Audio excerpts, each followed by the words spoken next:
In my last video, we looked at the LBVS 88, the load bearing vest system, blah, blah, blah. And, I just gave you my views on it. I think it's an interesting concept that just kind of fell short in a couple ways. And today, what we're going to do is we're going to look at, and I haven't been able to decide if this is the forerunner of the LBVS or if this is the result of the failures of the LBVS, because I can't find a date. I can't find a date to the SPEARS system. And SPEARS stands for Special Operations Forces Personal Equipment Advanced Requirements. And then this part of the SPEARS system is a subsystem called the Equipment Load Carrying Subsystem. And what it comes down to is a load bearing vest. And in my opinion, it is everything that the LBVS 88 wanted to be. Is it LBVS or LBV? I can't remember. It doesn't say. Load bearing vest enhanced. So,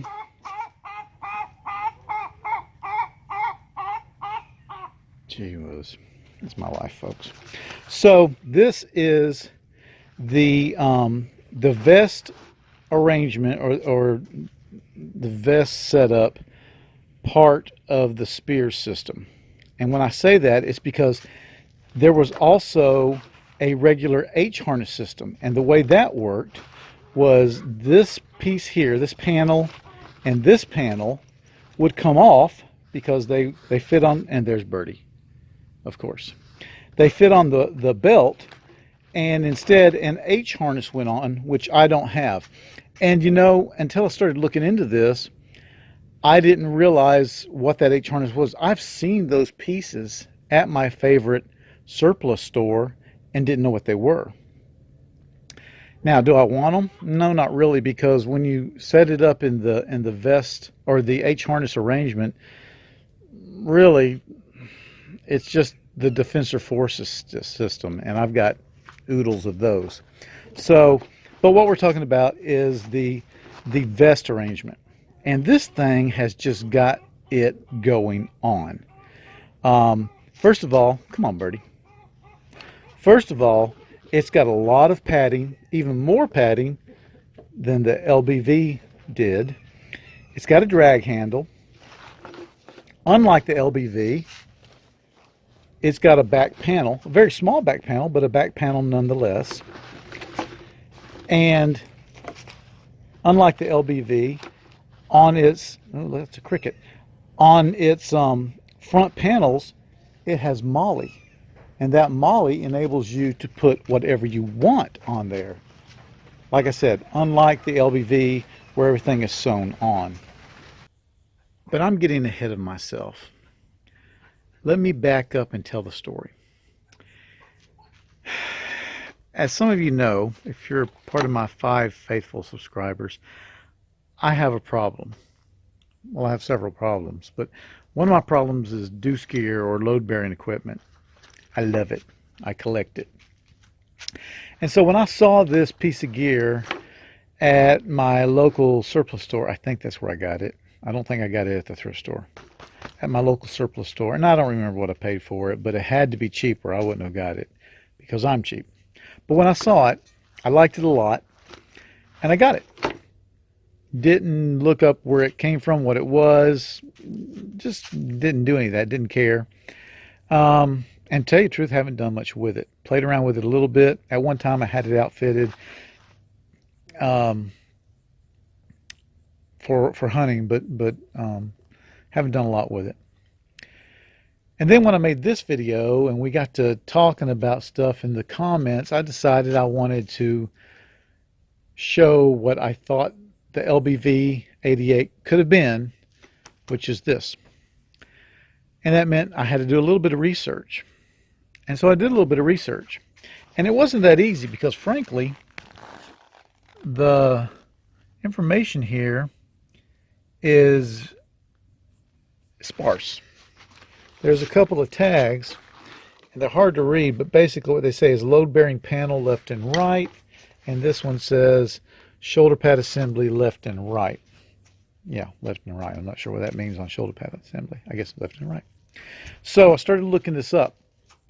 And what I discovered was that this was part of a Special Forces issue kit. And when I say kit, I mean like many pieces. And it was built to be very, very modular and very adjustable, so that that darn cricket is back. So that it could be used for any mission. It could be set up lots of ways.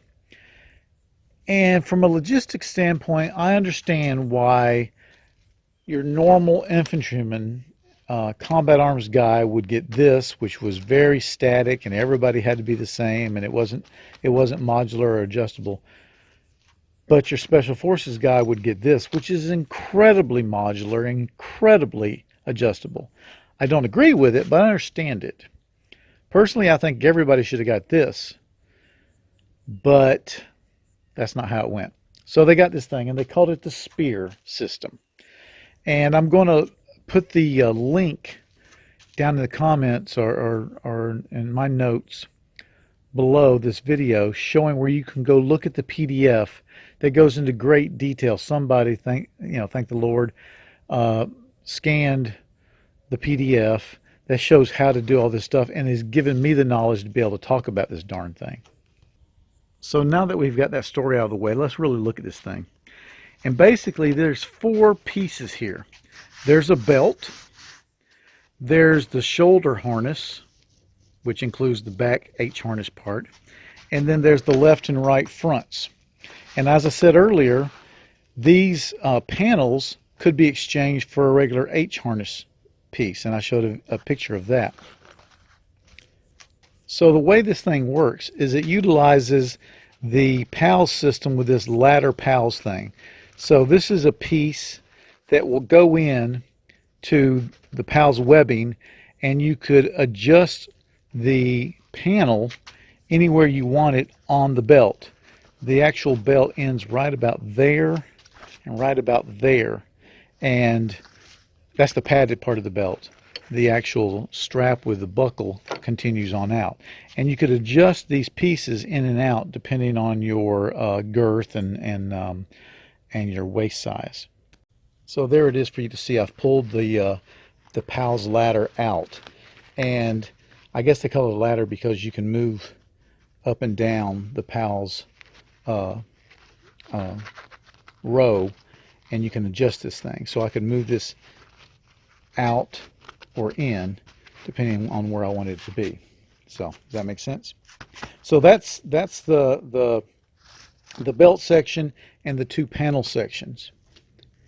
Then there's this shoulder harness, and it includes a little bit of a back section with some MOLLE gear. And understand, this is when the MOLLE gear was or the MOLLE webbing or the PALS webbing for MOLLE gear was just coming in to its own. Okay, and there's a lot of it here. I mean, you got plenty here on the front panel.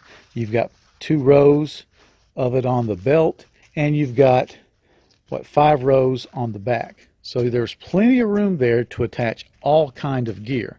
So this is really, really cool. But wait, there's more. It turns out this stuff was rigged up to accept flotation devices. And by flotation devices, I assume from looking at the photo, and it's a grainy scan of a paper PDF, but what I assume they mean is just some sort of flotation device like you see on a regular life jacket. Not anything fancy. But do you see this zipper here? This zipper not only opened up to allow you to remove this webbing padding, but it allowed you to place inside this area some flotation. Also, there's a zipper on either panel, okay? And that allowed you to put a piece of flotation in these panels. So, I've never seen it. I know from reading articles like in Soldier Systems Daily that the SEALs do have some war gear that has flotation devices built into it. This evidently was some of that. So this might have been both for SEALs and for SF guys. You know, usually when you read Special Forces SF, you think of Green Berets. But as this gear was coming into being, you know, the GWOT was going on, and special operations guys were kind of coming together. Whereas you used to have, you know, Rangers and SF and SEALs and such as that, recon. Now they were coming together and working together. So it's very well may be that they had both SEALs and other special ops guys in mind when they built this flotation into it. But I think that's really, really neat that it was made to accept flotation devices. Now, how well would that hold you up when you're carrying a bunch of gear and ammo and stuff like that? I don't know, but it's got to help some, right? It's got to help some. But I thought that was really, really interesting. Now, for people like you and me, if you don't, you know, have a flotation device stick in there and you don't need that, you know, you could put maps in there. I mean, you could find something that you need to go in there. So it's still a kind of an interesting thing to have that zippered area there and zippered area here. Still kind of interesting. You could even put back here, I'm thinking you could put a thin pad if you decided to put something up here to, you know, something a little heavy. You could put a thin pad to go against your back, although that would negate the airflow that was available through that mesh. All right, now let's talk about why this is so much better, this spear system, than the load-bearing vest. Well, first of all, it's just as good, if nothing else. So here's a couple of pouches, very similar to the ones you see there, and you can see that they go on just pretty much the same as the. I think maybe at a little less of an angle, but that's okay. I think there's more of a angle here, but you can definitely get that on there. There's no doubt that I could get a grenade pouch on there. But that's the thing, is you don't have to mimic this vest. You can do whatever you want. And there's Birdie. Come on, sweetie. So you got all this real estate plus all this real estate. I mean, you could put a butt pack up here. You could put a small pack there. You certainly could get a butt pack on here. There's no reason you can't. Now you might have to do some rigging to get the same effect as these D-rings do, holding the butt pack up, but there's no doubt that you could do that. What's more, you could easily get, now this is aftermarket, this is not issue, but you could easily get a pretty large hydration bladder on here, and that's all the thing these days is a hydration bladder. And you could either have it a little low so that it both goes on the belt and the back panel, or you could just have it suspended from the back panel. And you know, when you got a hydration bladder that large, that easily can convert into a small assault pack. Because what is an assault pack? An assault pack really is just going to be water and ammo. So there you go. I've rigged it up pretty much with the same gear that it would have been issued with. I had some of that stuff just that I happen to have collected. Now, as I said before, this is a aftermarket. This is not an issue hydration bladder. But you know, I've got the magazine pouches. In addition to that, I got the hydration bladder. Then I've got a nice first aid kit at the bottom of it. I've got 2 canteen holders, pouches on the back where you normally see them. And then I've got 2 SAW gunner magazine pouches, or gunner pouches. It can hold, I think, 5 magazines, or it can hold a SAW ammo drum. And then just for fun, I've stuck a couple other things. 40 mic holder was great for holding tourniquets. So you got a lot of gear there because there's a lot of real estate, and that is just one way of doing it. At one time, I had a Black Hawk gun holster here, and that rode really well. So there's just all kind of stuff that you can do.